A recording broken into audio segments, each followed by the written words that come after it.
while my son smiled and walked away from me at the Dubai airport, leaving me stranded without a suitcase or a return ticket. He had no idea that the helpless old man he was abandoning was about to become the senior partner of the most powerful investment firm in the Middle East. He thought he was deleting me from his life to seize an inheritance that didn't exist, but he didn't realize that his betrayal was the exact catalyst I needed to stop protecting his mother's memory and start protecting my own legacy. He left me with nothing, but within 48 hours, I was sitting in a gold-leafed boardroom, liquidating the very trust fund he was planning to steal. This is a true story of how I turned a desperate abandonment into a multi-million-dollar corporate takeover. My name is Dennis. I am a 68-year-old former executive and now a senior strategic advisor for a global luxury resort chain. I spent decades in the trenches of international business before retiring to care for my family. But after my son Ryan tried to have me declared legally incapacitated to hide his own embezzling, I decided to step back into the light. With the backing of a high-profile billionaire and a legal team that doesn't take prisoners, I've spent the last 6 months conducting a forensic audit of every forged signature and fraudulent contract my son ever touched. If you have ever been treated like you were past your prime by the people you sacrificed your life for, let me know where you are watching from in the comments. Hit that like button and subscribe right now to see the footage of our final confrontation in Dubai, where my son arrived demanding a check but left in the back of a police cruiser. He thought I was a bad investment, but he's about to find out that I am the most expensive mistake he has ever made, and his debt is officially due in less than 24 hours. The heat in Dubai doesn't just sit on you. It presses against your chest like a physical weight, reminding you that you are a stranger in a land built on illusions. I stood at the departures curb of Terminal 3, watching my son, Ryan, check his watch with a clinical detachment that chilled me more than the industrial air conditioning ever could. He told me he was just going to check the gate information while I sat with our single carry-on bag, but there was a flicker in his eyes, a predatory sharpness I hadn't seen since his mother's funeral. I reached for his sleeve, wanting to ask why he had been so quiet during the flight, but he pulled away with a practiced smile that didn't reach his eyes. "Just stay here, Dad. I'll be back in 5 minutes," he whispered, and that was the last time I heard my son speak to me as a free man. An hour bled into 2, and the bustling symphony of the airport began to feel like a funeral dirge as the realization settled into my bones. I approached the Emirates counter, my legs shaking with a sudden, inexplicable fatigue, only to find that my return ticket hadn't just been cancelled. It had never existed in the first place. The gate agent looked at me with a mixture of pity and professional indifference, explaining that the credit card on file had been flagged for a total chargeback. Ryan hadn't just left me. He had scrubbed my existence from the flight manifest, leaving me with $40 in my wallet and a phone that had been remotely deactivated. I sat on a cold metal bench, a 68-year-old man who had built empires, feeling like a ghost haunting the very world I helped create. Hunger is a secondary concern when your heart has been hollowed out by the person you gave your life to protect. I spent the first night wandering the brightly lit concourses, trying to piece together the breadcrumbs of Ryan's betrayal through the fog of my own shock. He had spent months whispering about my failing memory and confusion, setting the stage for a legal coup that I was too blinded by grief to notice. I realized then that the trip to Dubai wasn't a vacation to help me heal, but a calculated exile designed to keep me out of the country while he liquidated the family trust. Every forged signature he'd coerced from me under the guise of medical forms flashed before my eyes like a neon warning sign. By the second morning, my suit was wrinkled and my pride was a jagged shard in my throat, but my mind was beginning to sharpen with a cold, crystalline fury. I found myself sitting outside a high-end cafe in the Dubai International Financial Center, watching the titans of industry glide past in their bespoke silks. I knew this world better than Ryan ever would, having spent 40 years navigating the treacherous waters of global mergers before I retired to care for his dying mother. I wasn't just a discarded father. I was a dormant predator, and Ryan had made the fatal mistake of leaving me in the one city where my old connections still carried the weight of gold. I watched a black Rolls-Royce Cullinan pull to the curb, and for the first time in 48 hours, I stopped looking for my son and started looking for an opening. Fate has a strange way of rewarding those who refuse to fold their hand, even when the deck is stacked against them. The man who stepped out of the Rolls-Royce was Zayed Al Maktoum, a man I had mentored 20 years ago when he was a junior analyst in London and I was the lion of the boardroom. He stopped mid-stride when he saw me, his eyes widening as he took in my disheveled appearance and the unmistakable fire of a man with nothing left to lose. "Dennis, you look like a man who has walked through hell and found it lacking," he said, extending a hand that felt like a lifeline thrown into a stormy sea. I didn't beg and I didn't cry. I simply told him that I had been betrayed by my own blood and that I needed a seat at a table, any table, where I could start the process of reclaiming my life. Zayed didn't hesitate, because he knew that a man of my experience is more dangerous than 1,000 ambitious youths with MBAs and no scars. Within an hour, I was being whisked away to a private villa on the Palm Jumeirah, where a team of assistants waited to erase the physical evidence of my abandonment. He told me that his firm was facing a hostile takeover from a shell company that looked suspiciously like the one Ryan had been bragging about back in Connecticut. The irony was delicious and bitter. My son was trying to buy into a world he didn't understand, using money he hadn't earned, against the very man who had taught me how to win. "We don't just stop them, Dennis," Zayed whispered as he handed me a glass of vintage scotch. "We dismantle them until there is nothing left but the dust."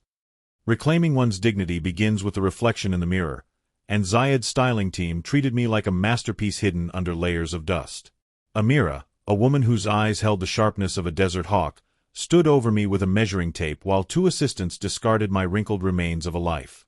They didn't just give me a haircut, they sculpted a profile that commanded respect, trimming the gray into a distinguished silver that spoke of wisdom rather than age. As I stepped into a charcoal gray suit crafted from Super 150's wool, I felt the weight of the helpless old man falling away to reveal the executive who once moved markets with a single phone call. I wasn't just getting dressed, I was donning armor for the corporate warfare that lay ahead of us in the skyscrapers of the marina. Amira handed me a pair of brushed steel cufflinks and looked me dead in the eye, nodding once in silent approval of the transformation. "The world sees what you allow them to see, Dennis, and today they will see a king returning to his throne," she said, her voice a soothing contrast to the cold calculation in my heart. I practiced my gait in the marble hallway, feeling the familiar power return to my stride as the Italian leather of my shoes clicked against the floor like a countdown. My son had expected me to be a broken beggar at the airport, but instead, I was becoming the very architect of his downfall. The mirror no longer reflected a victim of betrayal, but a senior partner ready to conduct a symphony of professional destruction. While the physical transformation was taking place, Zayed's digital security team was busy unearthing the digital corpses Ryan had tried to bury. We sat in a dimly lit command center overlooking the Persian Gulf, the screens glowing with the jagged lines of bank transfers and shell company registrations. It turned out that Ryan's greed was only matched by his arrogance. He had used my own personal access codes to authorize loans to a Cayman Islands account. Seeing my own digital signature attached to his theft felt like a physical blow to the stomach, a reminder that he had been planning this while I sat by his mother's bedside during her final hours. He hadn't just stolen money, he had weaponized my trust and my grief to fund a lifestyle he could never hope to sustain on his own merits. The lead analyst, a young man named Omar, pointed to a series of encrypted files that had been hidden within the trust's monthly reports. "He's been over-leveraging the family estate to buy into a high-risk real estate play here in Dubai, Dennis," Omar explained, his fingers dancing across the keyboard to reveal a web of fraud. Ryan was essentially betting the entire family legacy on a single development project that was already under investigation for labor violations. If I didn't intervene, he wouldn't just be broke. He would be legally responsible for a collapse that could land him in a federal prison for the rest of his natural life. I realized then that my revenge wouldn't just be about taking the money back, but about letting the weight of his own foolishness crush him completely. By the time the sun began to set over the Burj Al Arab, casting long, golden shadows across the water, we had the final piece of the puzzle. Zayed walked into the room holding a thick, cream-colored envelope embossed with the seal of the Al Fayed Investment Group. It was an invitation to the exclusive investor gala at the Atlantis Royal, the very event where Ryan planned to announce his takeover of the family firm. My son believed he was the guest of honor, the young visionary who had finally stepped out from his father's shadow to make his mark on the world. He had no idea that his name wasn't on the official guest list as a partner, but as a target for a forensic audit that would be televised to the elite of the Middle East. "I've arranged for you to be introduced as my senior strategic advisor," Zayed said, a wolfish grin spreading across his face as he handed me the invitation. "He won't see you until you are standing at the podium, and by then, the legal injunctions will already be served to his associates." I took the card, feeling the heavy texture of the paper, and felt a strange sense of calm wash over the anger that had been fueling me. The trap was set, the bait was his own vanity, and the location was a room full of the most powerful people in the world. I spent the rest of the evening memorizing every line of the fraudulent contracts, preparing to speak the language of a man who had forgotten that his father was the one who wrote the book on international business. The drive to the Atlantis Royal was silent, the hum of the electric engine the only sound as I stared out at the neon-soaked skyline of Dubai. I thought about the nights I spent helping Ryan with his homework, the sacrifices I made to ensure he never felt the sting of poverty that I had known as a child. It was a bitter irony that my love had provided him with the very tools he was now using to try and destroy me. I checked the time on my watch, the same watch he had tried to take from my wrist at the airport, and saw that we were exactly 20 minutes away from the confrontation. The air in the car was thick with anticipation, the kind of tension that precedes a lightning strike during a desert storm. As we pulled up to the valet, the flashes of paparazzi cameras illuminated the dark interior of the car like strobe lights. I adjusted my silk tie and took a deep breath, feeling the cool air of the gala's entrance hit my face as the door was opened by a white-gloved attendant. I could see Ryan in the distance, holding a flute of champagne and laughing with a group of investors who looked as vacuous as he was. He looked confident, he looked wealthy, and most importantly, he looked like he had already forgotten I existed. I stepped onto the red carpet, walking with the deliberate grace of a man who knew he was about to end a legacy of lies, and waited for the moment our eyes would finally meet. The opulent ballroom of the Atlantis Royal hummed with the superficial chatter of ambition and old money, a gilded cage for the unsuspecting. I moved through the crowd, a phantom from Ryan's past, my presence unnoticed by the man who believed he had erased me. I saw him across the room, his face flushed with the false confidence of a conqueror, holding court with a group of investors around a crystal display. He gestured grandly, a performance for an audience of fools, completely oblivious to the fact that his stage was about to collapse beneath him. I felt a surge of cold satisfaction, the kind of stillness that precedes a storm, knowing that every self-congratulatory word he uttered was a nail in his own coffin. Zayed appeared at my side, a silent sentinel in a perfectly tailored tuxedo, and nodded subtly toward the main stage. "The moment is almost upon us, my friend," he murmured, his voice a low rumble. "The legal team is in position, and the local authorities are on standby outside the main entrance." I took a long, slow sip of the sparkling water I held, a stark contrast to the champagne Ryan was undoubtedly guzzling, and felt the familiar thrill of the hunt. This wasn't just about revenge anymore. It was about justice, about stripping away the layers of deceit he had built around himself.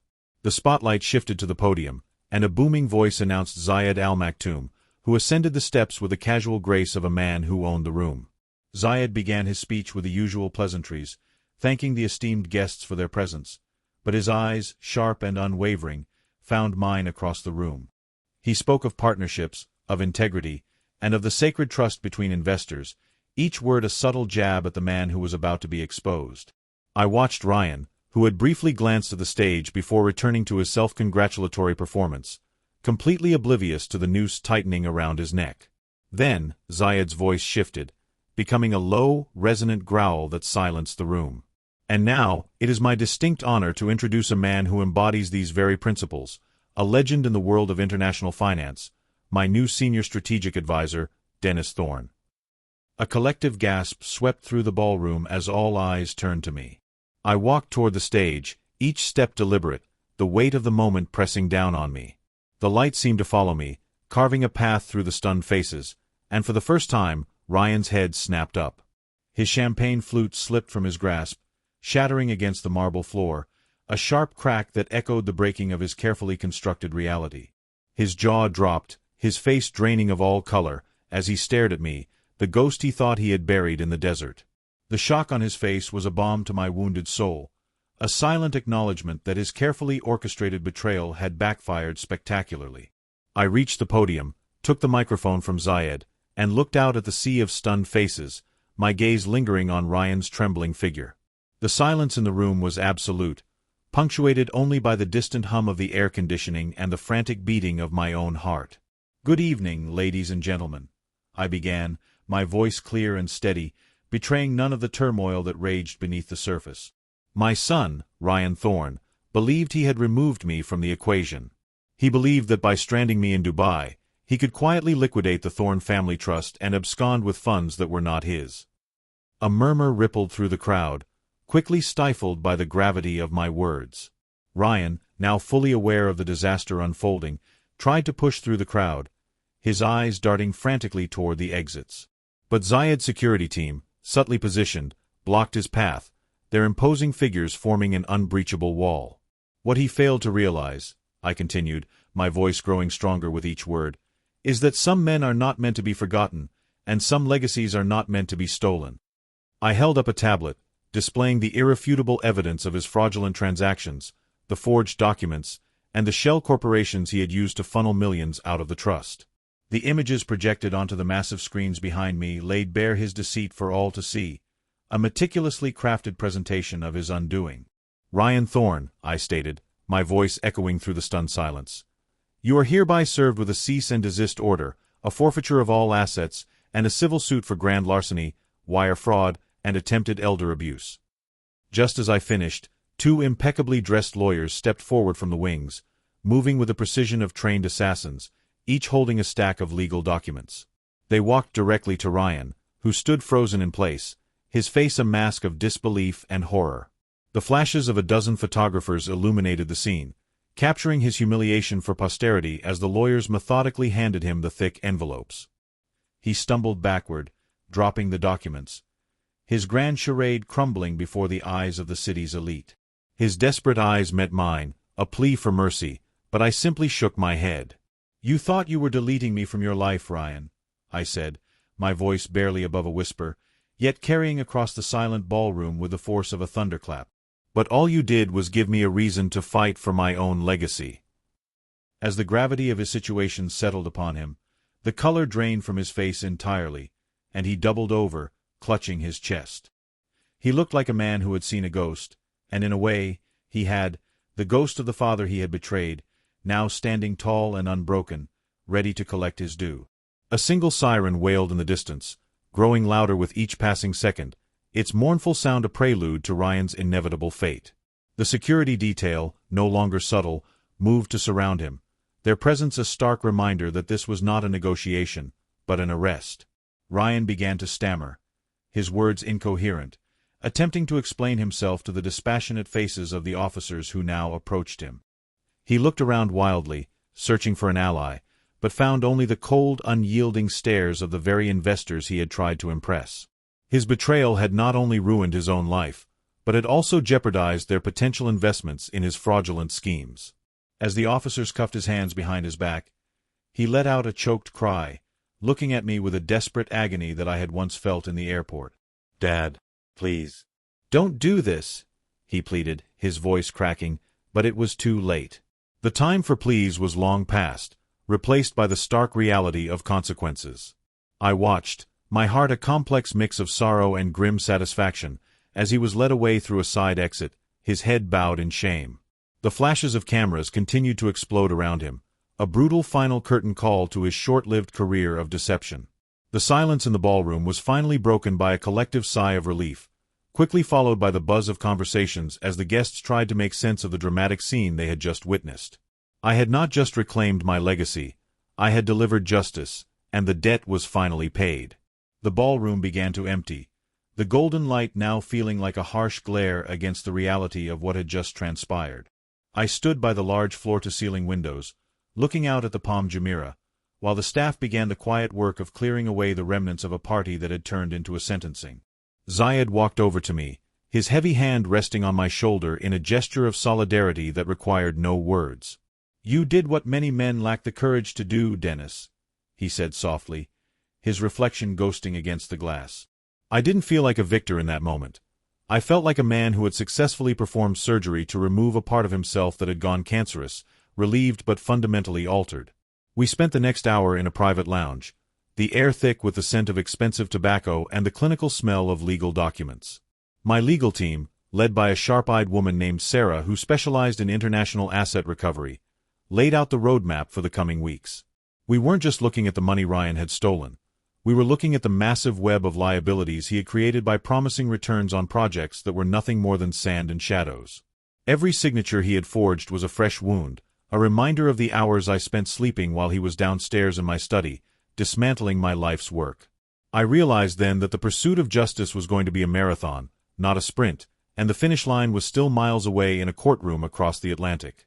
Sleep was a stranger to me that night, so I retreated to the library of Zayed's villa to pore over the digital audit Omar had prepared. The data was a labyrinth of greed, showing how Ryan had moved funds through a series of consulting firms that shared the same P.O. box in Delaware. He had even used his mother's maiden name as the primary beneficiary on several accounts, a final insult to the woman who had spent her dying days praising his loyalty. I felt a cold, sharp clarity as I cross-referenced the dates of his largest thefts with the days I had taken him to lunch to celebrate his business successes.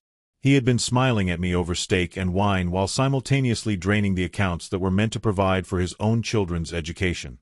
As the sun began to rise, painting the Persian Gulf in shades of violet and orange, I found the smoking gun that Sarah had been looking for. It wasn't a bank transfer or a contract, but an email sent from Ryan's private account to an offshore broker, detailing his plan to have me declared incompetent the moment we returned from Dubai. He had already drafted the commitment papers, citing early-onset dementia and irrational financial behavior as the primary reasons for seeking full guardianship. He hadn't just wanted my money, he wanted my freedom, intending to lock me away in a high-end facility where I would never be able to contest his actions. My hand trembled as I closed the laptop, the sheer malice of his plan finally sinking in with a weight that nearly broke my resolve. 2 days after the gala, Sarah received a frantic call from the legal aid attorney assigned to represent Ryan in his initial hearing. My son was realizing that the investors he had courted were now coming for blood, and the Dubai authorities were not interested in his pleas for special treatment.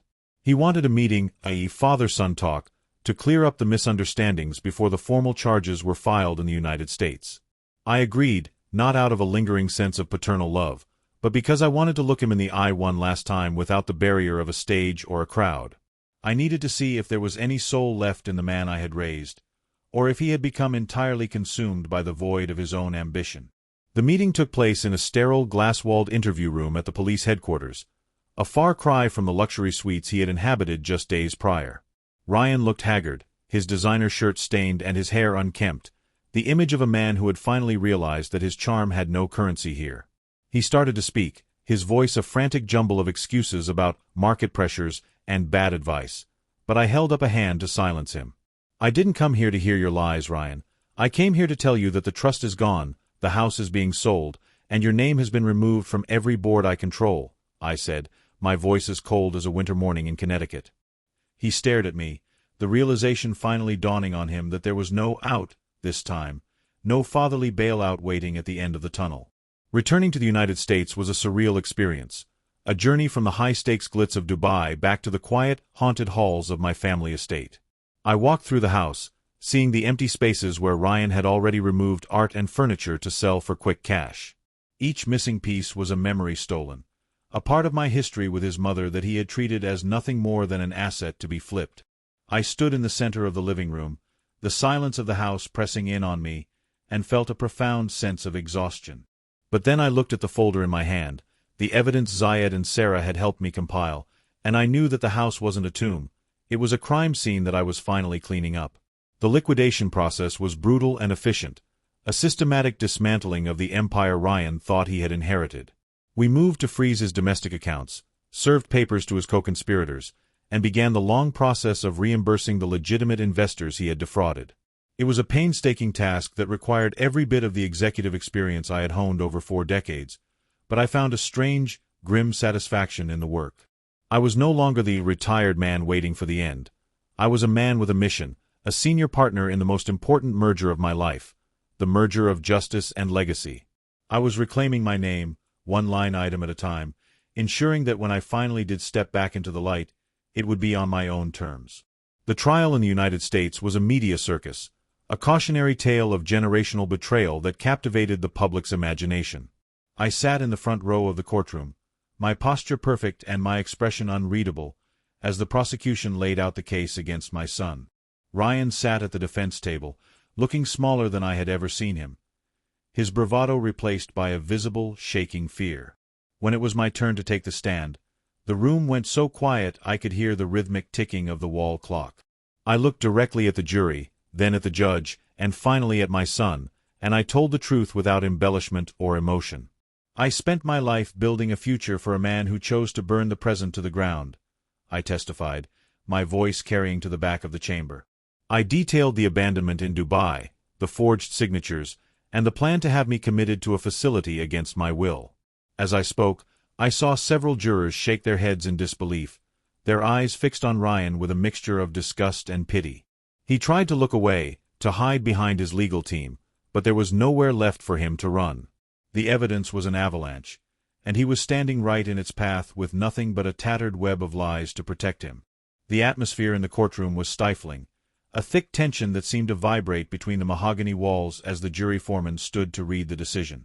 I kept my hands folded on the table in front of me, feeling the cool metal of my wedding ring, the only thing Ryan hadn't managed to pawn, as the word guilty echoed 12 times like a rhythmic hammer.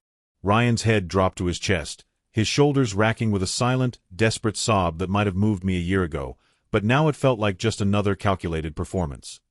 He had gambled with my life, my sanity, and his mother's memory, and the House had finally called his bluff with a finality that left no room for appeal.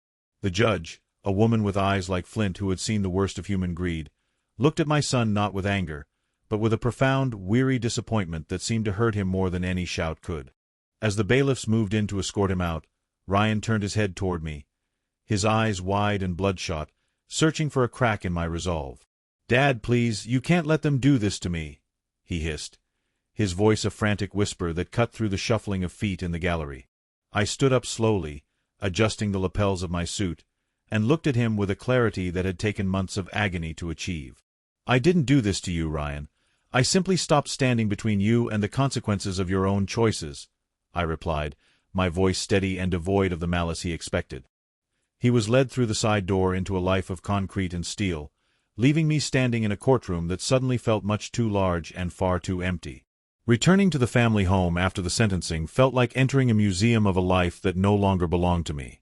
The silence was no longer heavy with the threat of betrayal, but it was still a silence that needed to be filled with something other than memories of what I had lost. I spent the first few weeks walking through the rooms, deciding what to keep and what to release to the auction block to satisfy the remaining creditors. It was a strange, meditative process to see 40 years of achievement reduced to line items on a liquidation spreadsheet, but with every item sold, I felt a phantom weight lifting from my shoulders. The mahogany desk where I'd signed the papers that funded Ryan's first failed business venture was the first to go, followed by the artwork he had secretly appraised for his own gain. One rainy afternoon, I found a small leather-bound journal tucked behind a row of encyclopedias in the library. It was my late wife's diary from her final months. I hesitated to open it, fearing what she might have seen that I was too blind to notice at the time. As I read her elegant looping script, I realized she had known about Ryan's darkening heart long before I did, her words filled with a mother's quiet, desperate hope that he would find his way back to the light.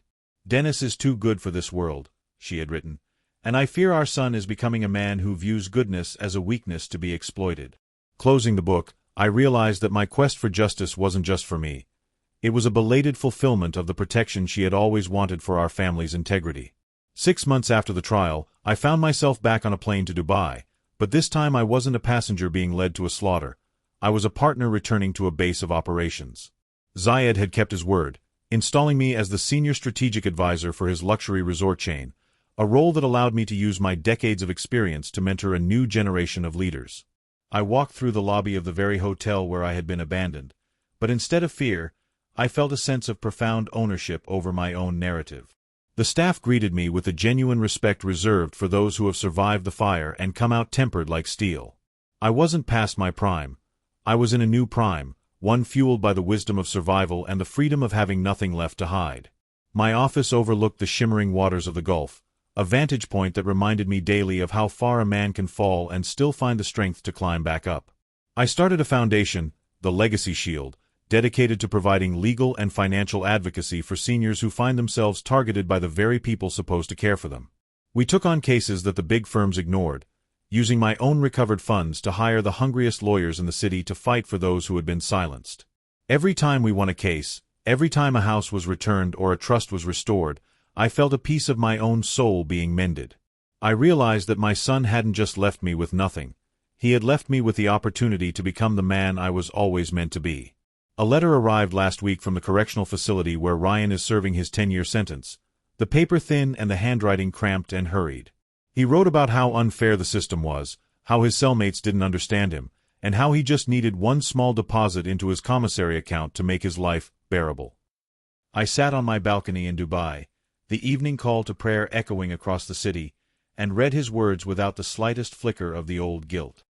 He still didn't understand that the small deposit he was asking for was just another attempt to use me as a ladder to escape the pit he had dug for himself. I didn't get angry, and I didn't feel the urge to rescue him. I simply felt a profound, quiet pity for a man who still hadn't learned the value of a single honest day. I took a pen and wrote a single sentence on the back of his envelope before placing it in the shredder by my desk. The debt you owe cannot be paid in currency, but in the character you choose to build from the ruins of your ego. It was the last communication I would ever have with the son I once knew, a final closing of the books on a chapter that had almost destroyed me. As the paper turned into silver confetti, I looked out at the lights of the city, a man of 68 who was finally truly free. The desert had tried to swallow me whole, but instead, it had taught me that a legacy isn't something you leave behind. It's something you live every single day. Establishing the Legacy Shield was not merely a philanthropic endeavor. It was an act of strategic warfare against the vultures who prepped on the vulnerable. I spent my mornings in a sleek, glass-enclosed boardroom in the heart of the Dubai International Financial Center, reviewing files that made my own betrayal look like a minor misunderstanding. We saw everything from predatory guardianships to complex international wire fraud schemes designed to strip the elderly of their lifelong savings. My team was a hand-picked collection of forensic accountants and shark-like litigators who viewed every case as a chance to dismantle a criminal enterprise.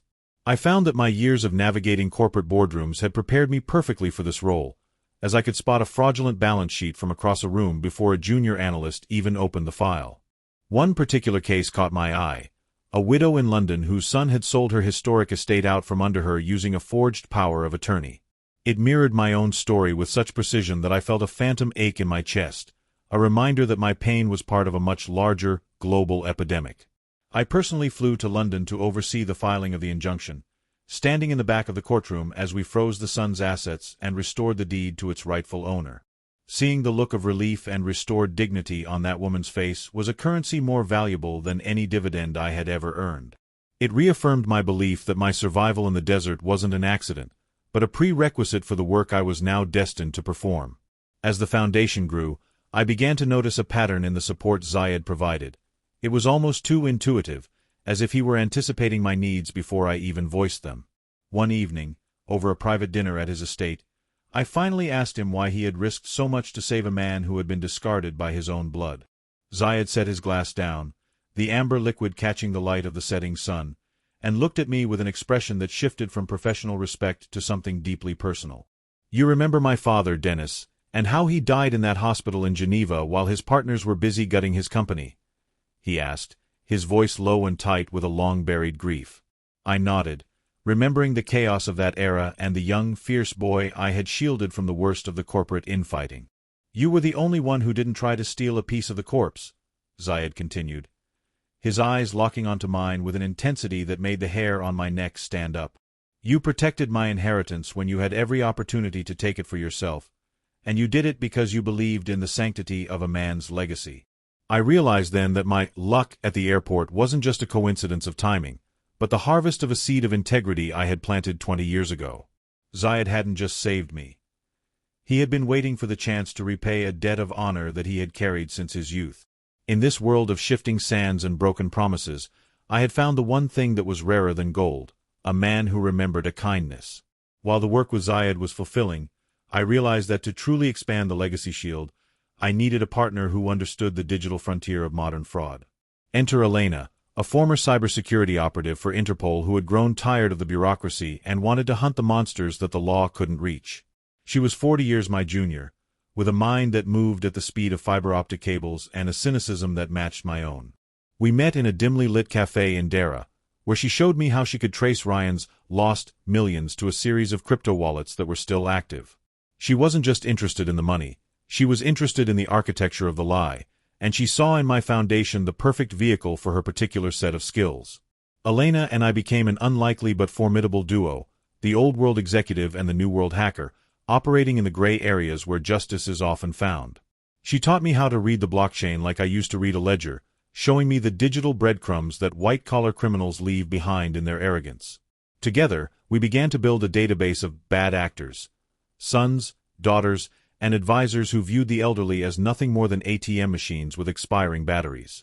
Our first joint operation involved taking down a luxury, assisted living facility in Switzerland that was actually a front for a massive asset stripping scheme.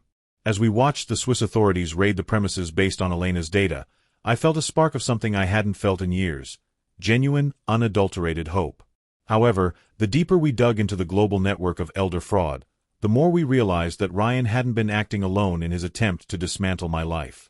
Elena discovered a series of encrypted communications between Ryan and a shadowy organization known only as the Shepherd Group. They weren't just a law firm or an investment group. They were a specialized consultancy that taught ungrateful heirs how to legally neutralize their parents to gain early access to wealth. They provided the templates for the forgeries, the doctors for the fake dementia diagnoses, and the offshore conduits for the stolen capital. Ryan wasn't the architect of his betrayal. He was merely a client of a factory that specialized in the destruction of families. The discovery sent a chill through me that even the Dubai sun couldn't warm, as I realized the scale of the enemy we were now facing. The Shepherd Group operated in the shadows of high finance, protected by layers of legal privilege and non-disclosure agreements that made them nearly untouchable. They think they're invisible, Dennis, but every ghost leaves a footprint if you know where to look, Elena whispered, her eyes glowing with the light of her multiple monitors. We realized that if we wanted to protect my legacy, and the legacies of thousands of others, we couldn't just stop the individual thieves. We had to burn down the school where they were learning how to steal, and that meant going after the shepherds themselves. Our investigation into the Shepherd Group led us to the glacial opulence of Zurich, a city known for its pristine banking halls and even darker secrets.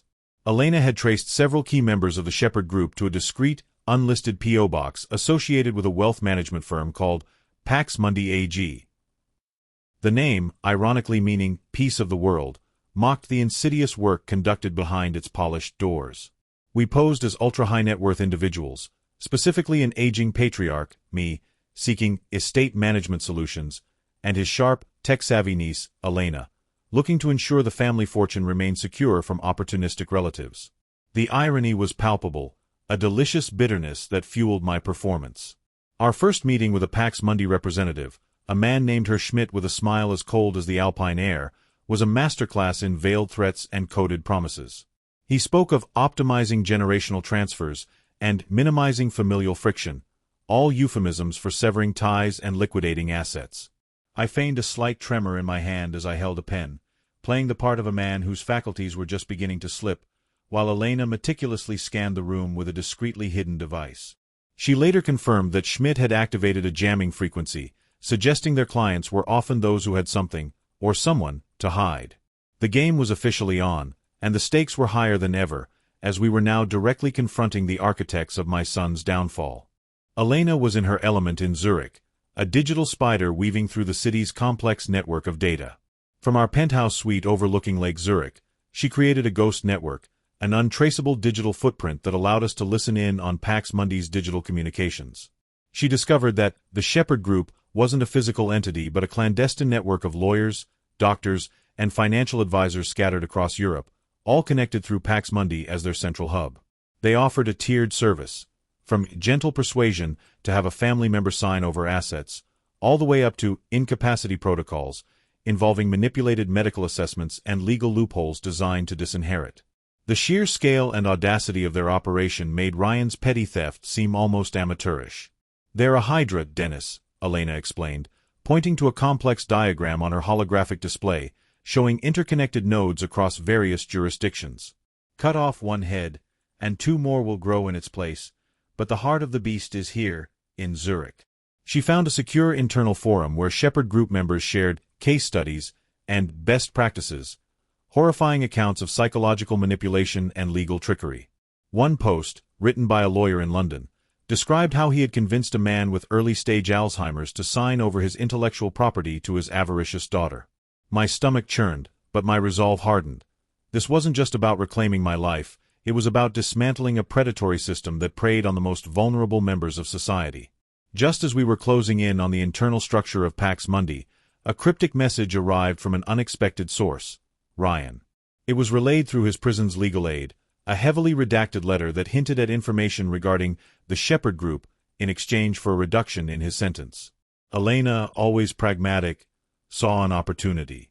"He's a cornered rat, Dennis, but even a rat can lead you to a bigger nest," she suggested, her eyes gleaming with strategic calculation.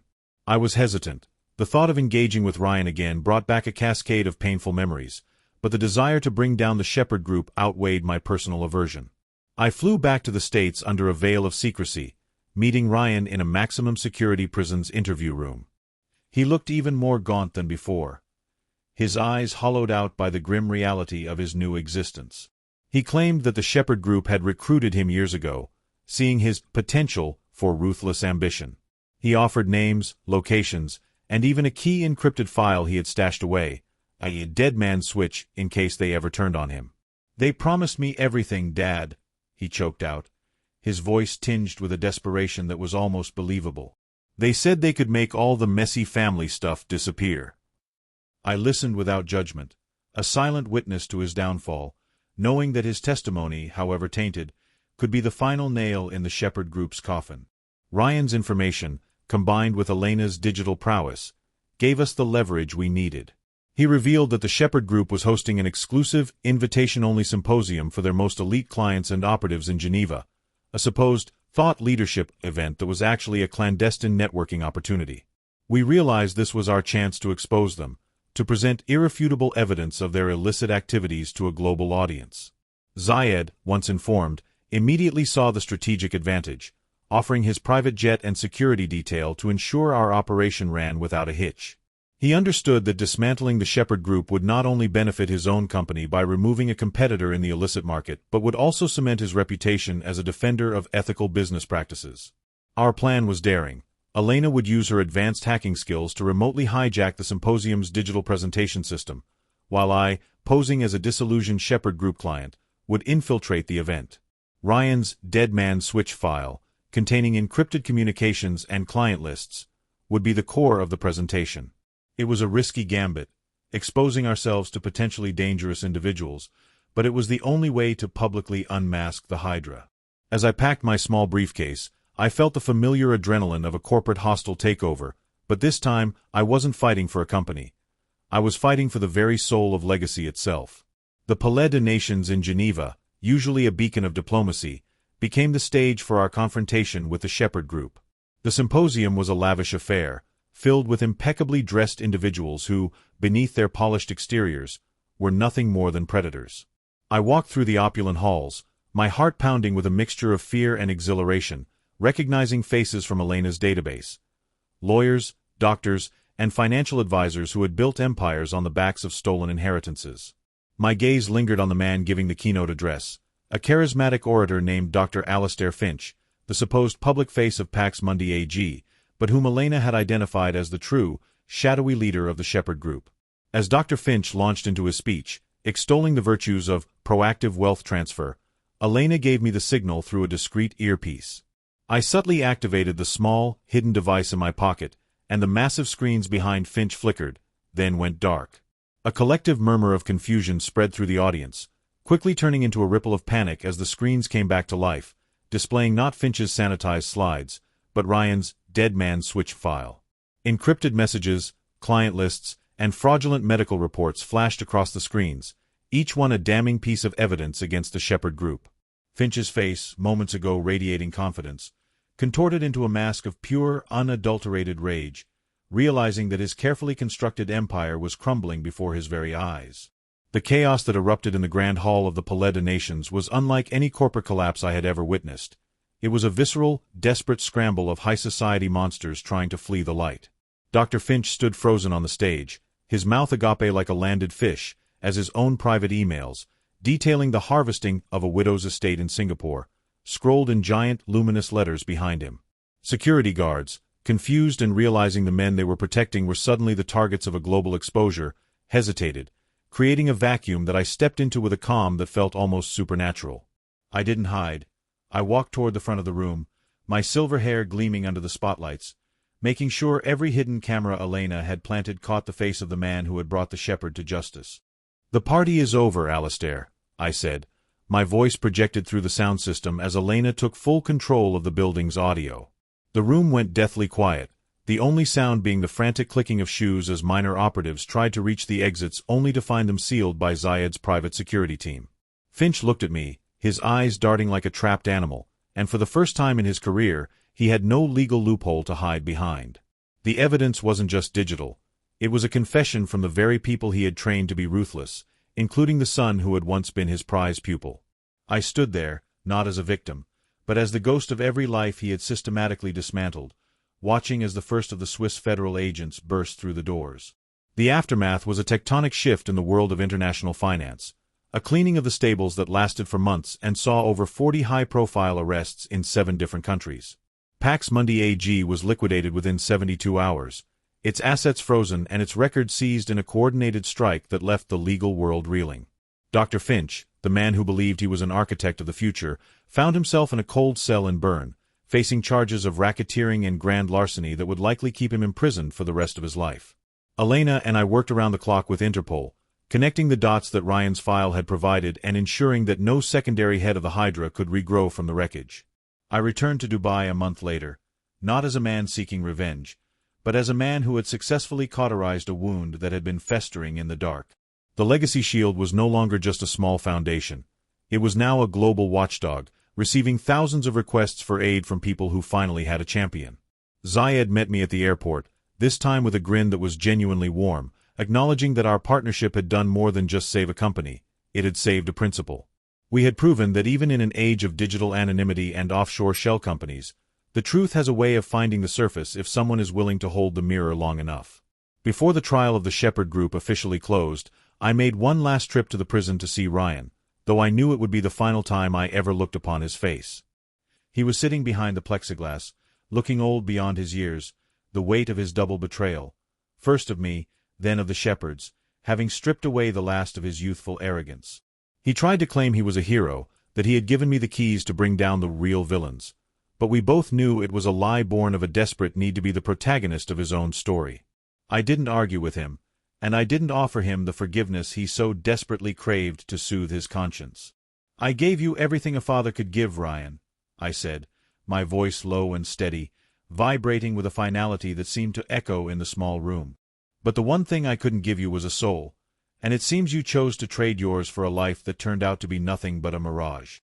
He began to weep then, a hollow, rattling sound that filled the small space between us, but I felt no impulse to reach out. I stood up, tucked my leather gloves into my pocket, and walked toward the door without looking back. He had been given a chance to be part of a legacy of honor, but he chose to be a footnote in a tragedy of his own making. I am 69 years old now, and as I sit on the terrace of my home in the desert, I realize that the retirement I once feared would be a slow decline has become the most vibrant chapter of my life. The sun is setting over the skyline, painting the Burj Khalifa in shades of crimson and gold, a reminder that beauty can be built even in the harshest of environments. My days are filled with the meaningful work of the Legacy Shield, and my nights are spent in the company of friends who value integrity over inheritance. I have lost a son, it is true, but I have gained a world of people who finally have a reason to trust again. My name is Dennis Thorne, and I am no longer defined by the abandonment at the Dubai airport or the betrayal of my own blood. I am the man who turned a suitcase and $40 into a global movement for justice, a senior partner in a firm that deals in the only currency that truly matters: the truth. If you find yourself discarded or told that you are past your prime, remember that the end of one story is often just the opening hook for the next. The desert may be vast and the sun may be hot, but if you have the courage to keep walking, you might just find that you were never lost at all. You were just on your way to becoming a legend. As I close my private ledger for the final time this year, I look at the names of the families we have restored and the villains we have dismantled. The total amount of recovered assets sits in the hundreds of millions, but the real value is found in the letters of thanks from grandmothers who can now sleep in their own beds. I've learned that life is not a series of balance sheets, but a collection of moments where we choose who we are going to be when the lights go out. I chose to be a builder, even when I was standing in the ruins of my own home, and that is a legacy that no embezzlement or forgery can ever touch.